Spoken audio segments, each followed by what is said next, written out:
आपले पक्षाचे अध्यक्ष आणि महाराष्ट्राचे लाडके नेते आणि उपमुख्यमंत्री माननीय अजितदादा पवार, आपले प्रांताध्यक्ष माननीय सुनील तटकरेजी, आपले ज्येष्ठ नेते आदरणीय छगन भुजबळ साहेब, आदरणीय रामराजे निंबाळकर साहेब, हसन मुश्रीफ साहेब, नरहरी झिरवळ साहेब, मंचकावर बसलेले सर्व आपल्या पक्षाचे मंत्रीगण, ज्येष्ठ नेतेगण, सर्व आमदार, माजी आमदार, तसेच समोर बसलेले विविध जिल्ह्यातून आलेले पक्षाचे सर्व ज्येष्ठ पदाधिकारी आणि आपले सर्व बंधू भगिनी,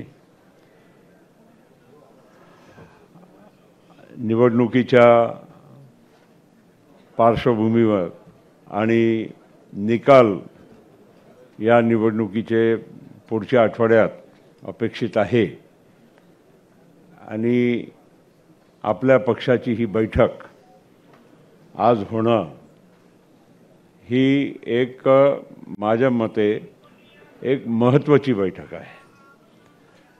कारण ठीक आहे, निकाल आल्यावर समीक्षा होते, बाकीच्या गोष्टी होतंय, पण पुढच्या विधानसभेचा जसा भुजबळ साहेबांनी आता उल्लेख केला, ही अतिशय महत्त्वाची आपला पक्षाच्या भवितव्य ठरवणारी पुढच्या विधानसभेची निवडणुकीच्या साठी सुद्धा आपण सगळ्यांनी सज्ज राहावं, तयार राहावं आणि आपली भूमिका काय असावी याच्यासाठी आजची ही बैठक तटकरे साहेबांनी बोलावली आहे. हे अतिशय माझ्या मते एक चांगली आपला चांगला एक पाऊल आहे. मित्रांनो, आता लोकसभेच्या निवडणुका पार पडल्या. आपला राज्यापुरता शेवटचा टप्पा आता 1 तारखेला होणार आहे आणि 1 तारखेच्या नंतर 4 तारखेला काउंटिंग आहे. अनेक तर्क वितर्क लोक लावत आहे आपल्या राज्याबाबत आणि देशाबाबत. हे खरं आहे की प्रत्येक निवडणुकीमध्ये खूप म्हणजे संघर्ष आपल्याला बघायला मिळत असतो. 2014 मध्ये तर एक बदलावसाठी एक अतिटकीची एक निवडणूक झाली. प्रस्थापित यांना विस्थापित करण्यासाठी लोकांनी मतदान केलं. पण 19ची निवडणुकीची पण आपण जरा आत्मचिंतन केलं तर 19ची निवडणूक जशी आत्ताच आपल्याला वाटत आहे, भुजबळ साहेब त्यावेळी असंच वाटत होता की आपले खूप सारे लोक निवडून येतील, आपण महाराष्ट्रामध्ये एक वेगळा प्रवाह आपल्याला बघायला मिळेल, असा 19चाही चित्र होता. आणि त्यावेळी पवार साहेब, भुजबळ साहेब, आपण सगळेच म्हणजे त्यावेळी जेव्हा समीक्षा करत होतो तेव्हा वाटत होता की नाही, आपले चांगले लोक निवडून येतील, बऱ्याचपैकी आपली सीटामध्ये आपल्याला यश मिळेल आणि आपल्यालाच नव्हे पण इतरांना पण मिळेल, आपला म्हणजे सहकारी काँग्रेस पक्षालाही मिळेल. पण निकाल जेव्हा लागले तर देशामध्ये एक वातावरण, एक मोदी साहेबांच्या मागे एक वेगळंच तुम्हाला बघायला मिळालं.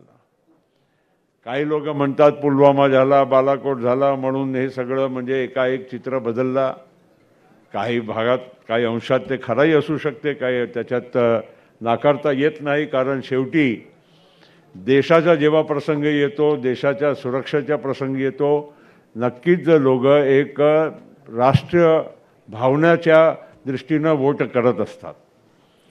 यावेळी सुद्धा आपण जर विचार केला आणि शांतपणे विचार केला, अनेक लोकांनी अनेक मुद्द्याला घेऊन अशा म्हणजे वेगवेगळ्या अर्थ काढायच्या आपल्या महाराष्ट्रामध्ये सुरू केला आहे. मला आठवत आहे की संविधानाच्या बद्दल खूप म्हणजे यावेळीच प्रत्येक आपला कार्यकर्त्यांच्या मनामध्ये किंवा इतरांच्या सामान्यच्या लोकांच्या मनामध्ये एक प्रश्नचिन्ह निर्माण करण्यात आला की संविधानाबद्दल काय होईल. मी आपले पंतप्रधान नरेंद्र मोदी साहेब 9 किंवा 10 एप्रिलला पहिला टप्प्याच्या जेव्हा निवडणुकीच्या प्रचारात ते नागपूरला आले होते, नागपूर म्हणजे कन्हानला आले होते, नागपूर आणि रामटेक दोन्ही मतदारसंघाचा संयुक्त प्रचार दौरा होता। आणि त्यावेळेस मंचगावर असताना मी त्यांना सांगितलं की साहेब इथे खूप मोठा अपप्रचार होऊन राहिलेला आहे।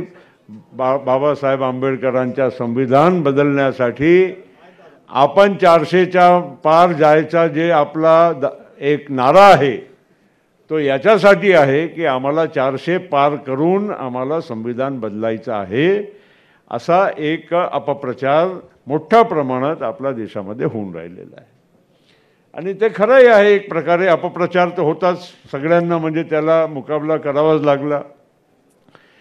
मी त्यांना जेव्हा आठवण करून दिली, त्यांनी त्या मीटिंगमधून पहिल्यांदा म्हणजे याच्या अपप्रचाराचा खुलासा किंवा त्यांच्याकडून जे त्यांची सूचना होती ते त्यांनी सुरू केली। पण त्याचबरोबर त्यांनी मला जेव्हा आम्ही तिथे स्टेजवर बसले होतो त्यांनी सांगितलं की असा अपप्रचार तुम्ही लोक म्हणजे आपण लोक विसरतो लवकर, पण 2004 असो किंवा 1999 असो, अटल बिहारी वाजपेयीची जेव्हा सरकार निवडून ते आले होते, सरकार स्थापन झाली होती, त्या निवडणुकीमध्ये पण असाच जो प्रचार चालला होता की भारतीय जनता पार्टी येईल आणि या देशाचा संविधान बदलेल। आता खूप वर्ष झाले म्हणून आपण जुनी गोष्ट आपण आपल्या लक्षात राहत नाही, पण त्यांनी मला आठवण करून दिली आणि मग त्यांनी त्यांच्या पद्धतीनं खुलासा करायचा प्रयत्न केला आणि प्रत्येक सभेमध्ये हा विषय नक्कीच त्यांनी त्याचा मुकाबला करण्याचं काम केलं। मित्रांनो, सांगायचं एवढंच आहे की अनेक वेळा आपल्याला वाटते की असा प्रवाह झाला, असा काय बोलणं झाला म्हणून काहीतरी म्हणजे लोक संघटित होऊन आपल्याला आपला विरोधात म्हणजे एक मोठा मुकाबला आपल्याला देऊन राहिले आणि संघर्ष आहे निवडणुकीमध्ये चित्र निर्माण होत आहे। मी पण पाहिलं, माझ्या जे ओरिजिनल मतदारसंघ आहे भंडारा गोंदियाचा, जिथून भारतीय जनता पार्टीचे उमेदवार उभे होते आणि मलाही तिथे आपला कसं आहे की आपल्याही काही पारंपरिक आपले मत असतात। स्वाभाविक आहे की राष्ट्रवादी काँग्रेस पार्टीच्या माणसाला आपले पारंपरिक जे मत आहे ते कमी मिळत असताना त्यांना वाटते की आपला फार मोठा नुकसान होऊन राहिलेला आहे। एका बाजूला ती गोष्ट खरी पण आहे, पण दुसऱ्या बाजूला हे पण आपल्याला विसरता म्हणजे कामा नये की दुसऱ्या बाजूचे मत जे आपल्याला पूर्वी मिळत नव्हते, जे आपल्या हिस्सेचे नव्हते, ते हेही मत आज आपल्याकडे येऊन राहिलेले आहे आणि त्याच्यामुळे ते त्यांची आणि आपला म्हणजे कॉम्बिनेशन जेव्हा आपण करू तर नक्कीच मताधिक्य आपला वाढेल, हे पण आपल्याला म्हणजे आपले नोंद केली पाहिजे। आता शिवाजीराव आढळराव पाटील साहेब इथे बसलेले आहेत, त्यांचेही काही स्वतःचेही मत असतील, नक्कीच असणार। जुने त्यांचे एवढ्या वर्षाच्या 15 वर्ष खासदारकी जे असलेला माणूस, त्यांचेही मत असणार। राष्ट्रवादीचे मत त्यांच्याबरोबर जुळले, भारतीय जनता पार्टीचे मानणारे लोकांचे मत जुळले, काही आपले पारंपरिक कमी झाले, कोणाचे दुसऱ्याचे कमी झाले, पण जेव्हा टोटल आपण करतो तो पिक्चर, तो चित्र वेगळा निर्माण होऊ शकते, हे पण आपण म्हणजे लक्षात ठेवायला पाहिजे। आणि म्हणून आज अनेक लोक तर्क वितर्क लावतात। आता असेच 2019 मध्येही होते। आता काही विशेषज्ञ जे आहे त्यांचे वेगवेगळे म्हणजे कोणी मोदीला एवढे मिळतील, कोणी कमी मिळतील असं म्हणणारे आहे, पण एकही असा विशेषज्ञ पॉलिटिकल ॲनालिस्ट जे आहे, नाव अनेक आहे, मी सगळ्यांचे नाव कोणाचे घेऊ इच्छित नाही, पण ते जेव्हा आपला अहवाल देतात, कोणी आजपर्यंत म्हटलेलं नाही की मोदीची सरकार बनणार नाही। भुजबळ साहेब हे पण आपण अनेक आपण सगळे लोक जिथे बसलेले आहे ते आपण सोशल मीडियावर या सगळ्या बाबतीत आपण विश्लेषण पाहत असतात आणि त्यामुळे आज हे नक्की आहे की देशामध्ये परत NDAची सरकार मोदी साहेबांच्या नेतृत्वामध्ये स्थापन होणार आहे, ही नक्की गोष्ट आहे आणि त्याची आज आपण पार्ट आहोत. आता महाराष्ट्रामध्ये हे खरं आहे, भुजबळ साहेबांनी सांगितल्याप्रमाणे आपण कमी जागा लढलो. त्याचा थोडा एक इतिहास पण आहे. दादाला, आम्हाला, भुजबळ साहेबांना पण माहीत आहे की 23 सिटिंग खासदार होते भारतीय जनता पार्टीचे, 18 सिटिंग खासदार होते शिवसेनाचे आणि त्यापैकी जे लोक इकडे तिकडे गेले त्यामध्ये बऱ्याचपैकी शिवसेनाचे उबाठाकडे जे होते ते इकडे आपले शिंदे साहेबांकडे गेले आणि त्यामुळे जेव्हा सीटाच्या वितरण जे करायची वेळ आली आम्ही बसलो होतो. असं नाही की तुम्ही असं कोणी समजू नका की आम्ही लोकांनी काही प्रयत्न केले नाही, दादांनी प्रयत्न केले नाही, पण काही गोष्ट आपल्यालाही विचार करावा लागत असते की बाबा सिटिंग आहे तर काय करायचं, ती जागाच्याबद्दल आपण म्हणजे आता आग्रह कितपत करायचं, हे सगळ्या पार्श्वभूमीमध्ये सीटाच्या वाटप आणि त्यामध्येही मी तुम्हाला सांगतो की साताराची जागा आपण सोडली, पण सोडल्याबरोबर आपल्याला एक खासदारकीची जागासुद्धा आपण राज्यसभेची मिळवून घेतलेली आहे. असा कोणी समजू नये की ही जागा आपण म्हणजे त्यांना असं फोकट देऊन टाकली.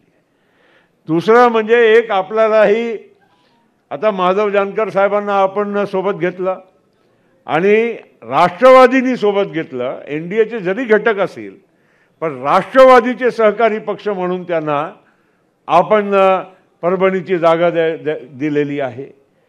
याचा अर्थ एवढाच आहे की आपणही 6 जागावर आपण उभे राहिलो. एक काही गोष्ट खरी आहे, भुजबळ साहेबांचा पण म्हणणं आणि त्यांच्या भावना पण आम्ही समजू शकतो. कारण भुजबळ साहेबांच्या, आणि मी खुलासा करू इच्छितो, भुजबळ साहेबांच्या समक्षच मी करू इच्छितो की भुजबळ साहेब काही उभे राहणारा काही विषय नव्हता, पण तिथूनच म्हणजे श्रेष्ठी भारतीय जनता पार्टीच्या श्रेष्ठीकडून असा आग्रह धरला गेला की भुजबळ साहेब सारखे ज्येष्ठ नेते जर उभे राहिले तर खूप चांगलं राहील. आणि म्हणून भुजबळ साहेब तयार नव्हते. आम्ही त्यांना म्हणजे विनंती केली, तयार केले आणि भुजबळ साहेबांना मग एका वेळा म्हणजे हो म्हणायला पण त्यांना आम्ही कबूल करायला लावला. पण दुर्दैवानं मग ते शिंदे साहेबांच्या परत ते बाकीच्या गोष्टी घडले आणि म्हणून मी काय त्याच्या आता फार काही खोलात जाऊ इच्छित नाही. पण लोकांना असं, कोणाला असं वाटू नये की आमचे ज्येष्ठ नेत्यांचा काही सन्मान आम्ही काही कमी म्हणजे काही होऊ दिलेला आहे किंवा त्या काही वेगळ्या कारणाने काय भुजबळ साहेबांना उभं राहता आला नाही, असा अजिबात काही असा विषय नाही आहे. मित्रांनो, भुजबळ साहेब असो, दादा असो, तटकरे साहेब असो, मुश्रीफ साहेब असो, निंबाळकर साहेब असो, की तुम्ही आम्ही सगळेच असो, हे आपल्या सगळ्यांची संयुक्त जबाबदारी आहे की या आपला पक्षालाही मजबूत करायचं आहे आणि सोबत ज्या आपण आज NDA महायुतीमध्ये आपण आहो त्यालाही मजबूत करून परत या राज्यामध्ये आणि देशामध्ये आपला NDAचा विजय आपल्याला एन्श्योर करायचा आहे. मित्रांनो, आता विधानसभेचा जेव्हा प्रसंग येईल, भुजबळ साहेब तुमची सूचना बिलकुल करेक्ट आहे. निर्णय करताना आम्ही काही वेगळे काही निर्णय करणार नाही, तुम्ही सोबतच असणार आहात. तुम्ही आम्ही सगळे मिळूनच आपण बसून काय काय पुढच्या आपले पाऊल असेल ते आपण ठरवणार आहोत. नक्कीच मी तुम्हाला सगळ्यांना मी सांगू इच्छितो, कारण सगळ्या बाबतीतमध्ये आम्ही दादा, तटकरे साहेब, भुजबळ साहेब आम्ही सगळे एकत्रच असतो. नक्की विधानसभामध्ये काही या जसं लोकसभेचं चित्र आहे तसं राहणार नाही. भुजबळ साहेब, एवढी खबरदारी दादानी पण घेतली आहे, सगळ्यांनी जबाबदार लोकांनी घेतली आहे की विधानसभेमध्ये आपल्याला जे मिळणारी सीट्स आहे त्यामध्ये नक्कीच वाढ होणार आहे. जे काही आपली सिटिंग वेटिंगवाला काही विषय राहणार नाही आहे, कारण सगळ्यांची मिळूनसुद्धा आपल्याकडे खूप सारी जागा अजून शेअर करण्यासाठी, वाटप करण्यासाठी पण अवेलेबल राहणार आहे. दुसरं, थोडाफार इलेक्टिबिलिटी, विनेबिलिटीचा पण विषय जे आहे यामध्येही भारतीय जनता पार्टीचे वरिष्ठांना यावेळी समजलेलं आहे की काही ना काही ठिकाणी आपण तडजोड करून जिथे जे कोणी निवडून येत असतील त्या व्यक्तीला देणं म्हणजे हे महत्त्वाचं राहणार आहे. तेव्हाच आपली परत महाराष्ट्रामध्ये महायुतीची सत्ता येऊ शकते. आणि त्यामुळे आपण सगळ्या लोकांनी आपण काळजी या बाबतीत सुद्धा घेतली पाहिजे आणि घेतली जाईल हे पण मी तुम्हाला सगळ्यांना मी आश्वस्त करू इच्छितो.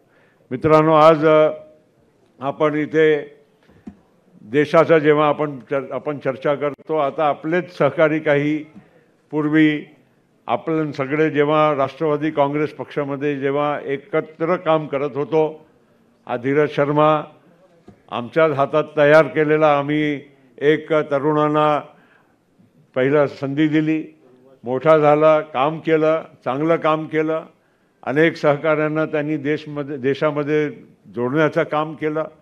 आज ते आपला पक्षामध्ये आणि काय निकाल लागल्यानंतर नाही, निकाल लागण्याच्या अगोदर आज आपला बरोबर येत आहे.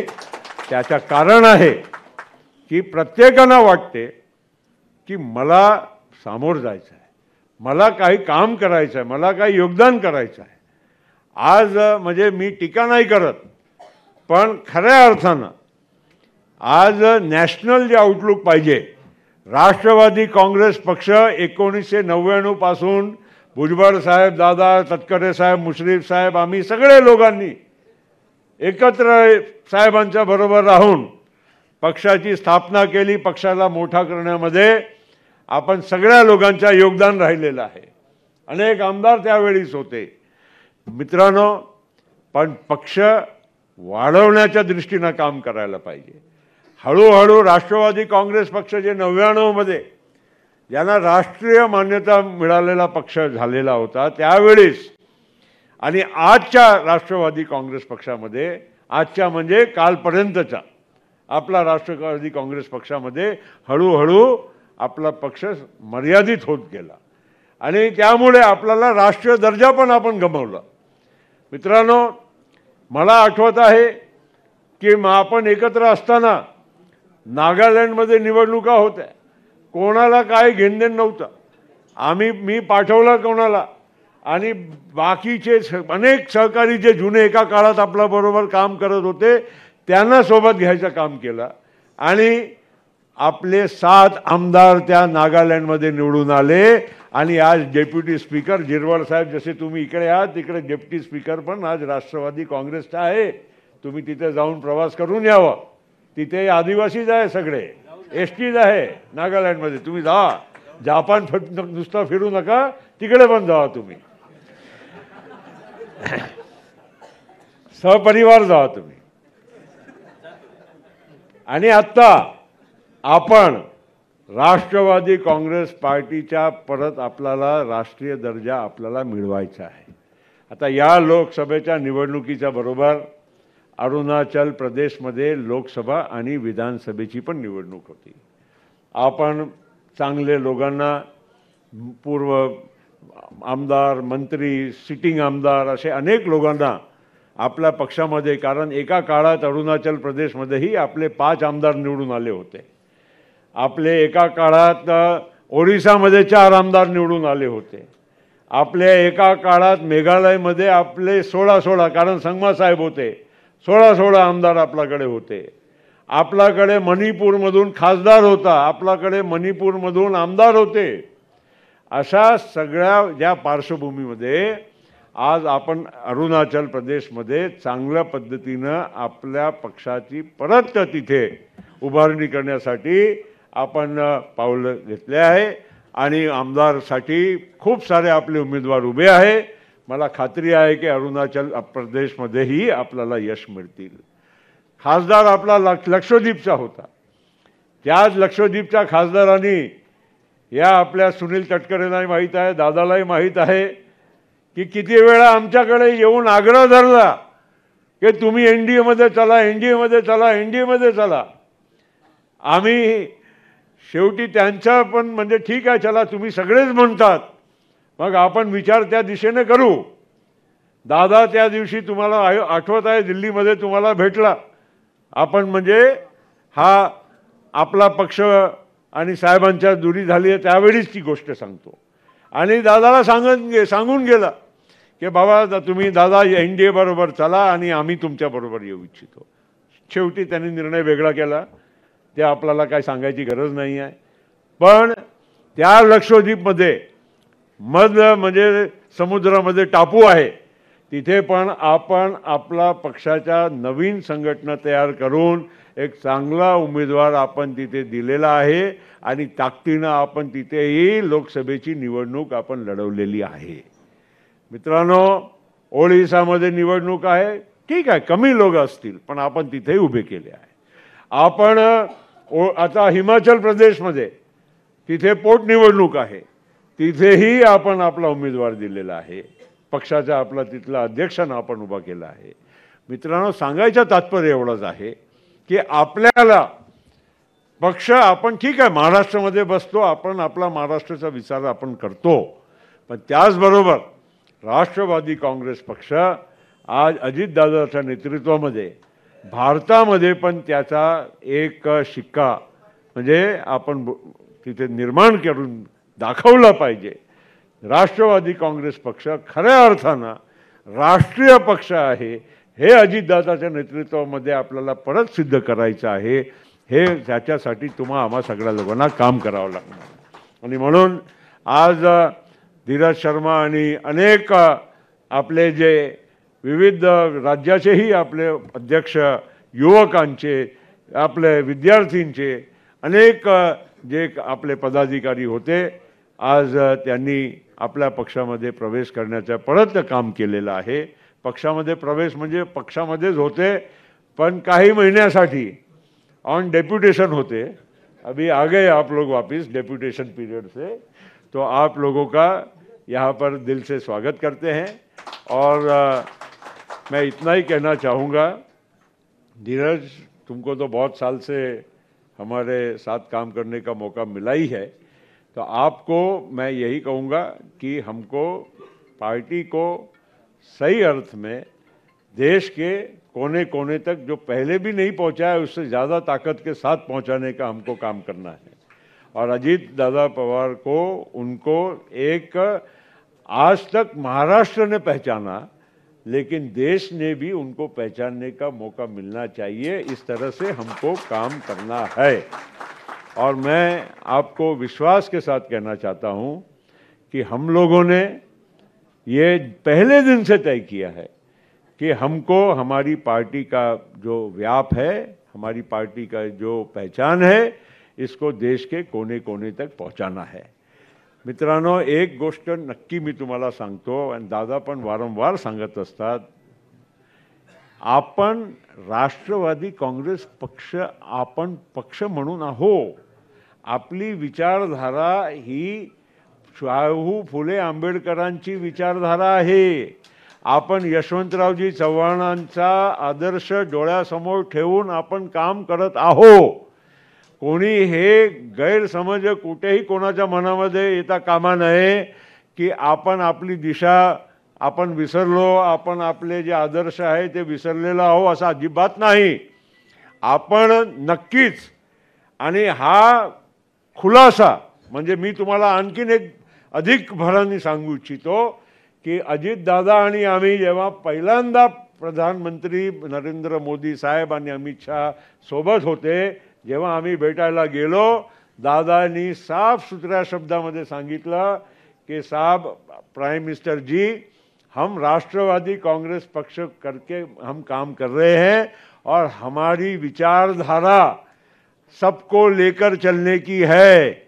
हमारे विचारधारा में माइनॉरिटीज़, खास शब्द उन्होंने यूज़ किया कि माइनॉरिटीज़ के साथ भी हमको साथ चलने की हमारी ये भूमिका है.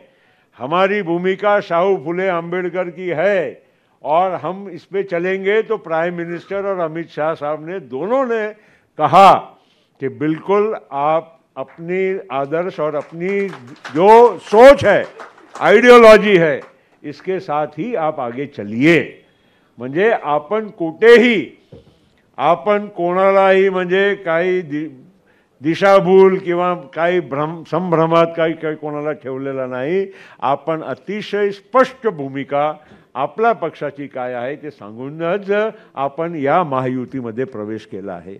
आणि म्हणून मित्रांनो, ठीक आहे, काही गोष्टी असतात, काही त्यांचे फायदे, त्यांचे काही थोडेफार 10% निगेटिव्ह, आपलेही फायदे निगेटिव्ह, काय दोन्ही सगळ्या पक्षांचे कमी जास्त असू शकते.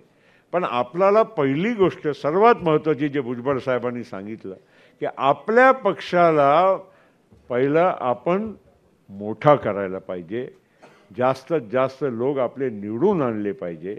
आणि तसं झालं तर मग उद्याच्या दिवस आपला राष्ट्रवादी काँग्रेस पक्षाच्याच नव्हे पण सगळ्यांच्या, तुम्ही आम्ही सगळे मिळून पक्ष बनतो. काय एक व्यक्तीमुळे पक्ष बनत नाही, काय 2, 4, 5 आमदारमुळे पक्ष बनत नाही. पक्ष बनते सगळ्यांच्या बरोबर. सगळ्यांचा जेव्हा फायदा होतो, मोठे होतात, तेव्हाच पक्ष मोठा बनतो. आणि त्यामुळे दादाच्या नेतृत्वामध्ये आपल्या सगळ्यांना काम करायचं आहे.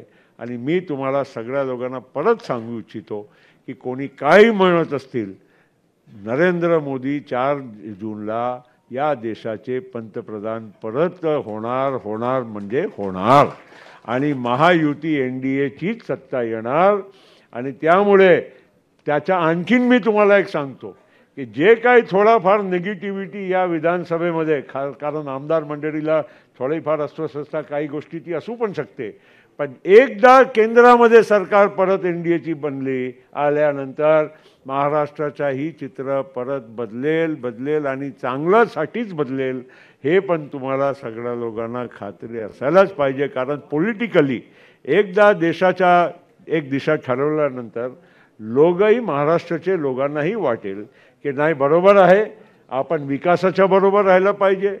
आज आपल्या आमदार मंडळीला नक्कीच त्यांचे क्षेत्राचे काम झाले पाहिजे, निधी मिळाली पाहिजे, विकास झाला पाहिजे, तेव्हाच आपण लोकांचं समाधान करू शकतो. शेवटी किती आपण बोललो, काय भाषण देऊन काय लोकांचं समाधान होत नाही. त्या जोपर्यंत विकासाची निधी, विकासाची कामं आपण खऱ्या अर्थानं करू शकत नाही. आणि म्हणून भुजबळ साहेबांची जी सूचना होती अतिशय बरोबर होती की निवडणुकीच्या अगोदर ते निधी आणि त्या निधी मिळाल्यानंतर त्याचा नारळ किमान तरी फोडला पाहिजे. तेव्हाच लोकांना भरोसा होईल आणि तेव्हाच आपल्या आमदार मंडळीला सुद्धा येणाऱ्या निवडणुकीमध्ये चांगलं लोकांच्या समोर जाऊन मत मागायला त्यांनाही सोपं जाईल. एवढंच आजच्या दिवशी मी तुम्हाला सगळ्या लोकांना सांगू इच्छितो. जास्त बोलायची काही गरज नाही. दादाचं आता भाषण आहे आणि आपण सर्व आज वेगवेगळ्या जिल्ह्यामधून आज इथे या कार्यक्रमासाठी आपण आलो. त्या तुमच्या सगळ्यांच्या मनपूर्वक मी स्वागत करतो, धन्यवाद देतो. आणि तटकरे साहेबांनाही धन्यवाद देतो की त्यांनी असा एक आजच्या कुठलाही पक्षाची बैठक आता निवडणुकीच्या अगोदर म्हणजे निकालाच्या अगोदर होणार नाही, पण तुम्ही तरी देखील आज सगळ्यांना इथे मुंबईला बोलवलं. तुमचाही खूप खूप आभार, धन्यवाद. जय हिंद, जय राष्ट्र. ABP माझा, उघडा डोळे बघा नीट.